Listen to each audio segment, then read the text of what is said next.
This is the world in which J.D. Vance grew up.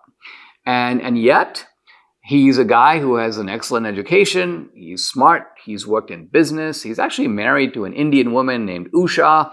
They have, I believe, 2, maybe 3 children. I'm not exactly sure.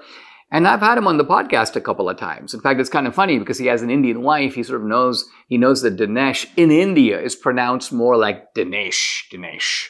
So he goes, "Hello, Dinesh. Thanks for having me on your show." And in any event, he's a good guy. And I remember Debbie almost casually observing after he came on the podcast, this guy has a really big future in the Republican Party, and he might make a really good president. Partly because, like Abraham Lincoln, this is a guy with let's say a log cabin type of story. He's come up from the ground up.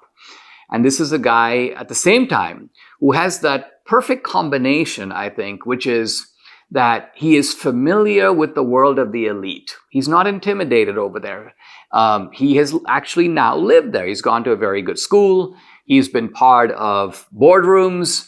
And so he's like Trump in that respect. Trump is somebody who went to the Wharton Business School. Trump is somebody who has moved in culturally elite sectors of American life. He's been on business boards. He's dealt with the commissioner of this and the building commissioner of New York and gets calls from the mayor.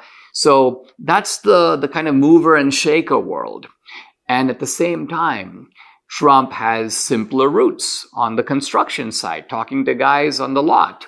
And the same with J.D. Vance. He has simpler roots, and I don't think he's forgotten them.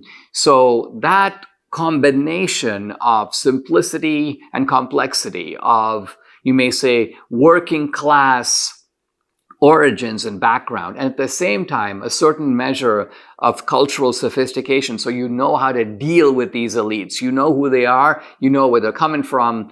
Vance has it in the same way that Trump has it.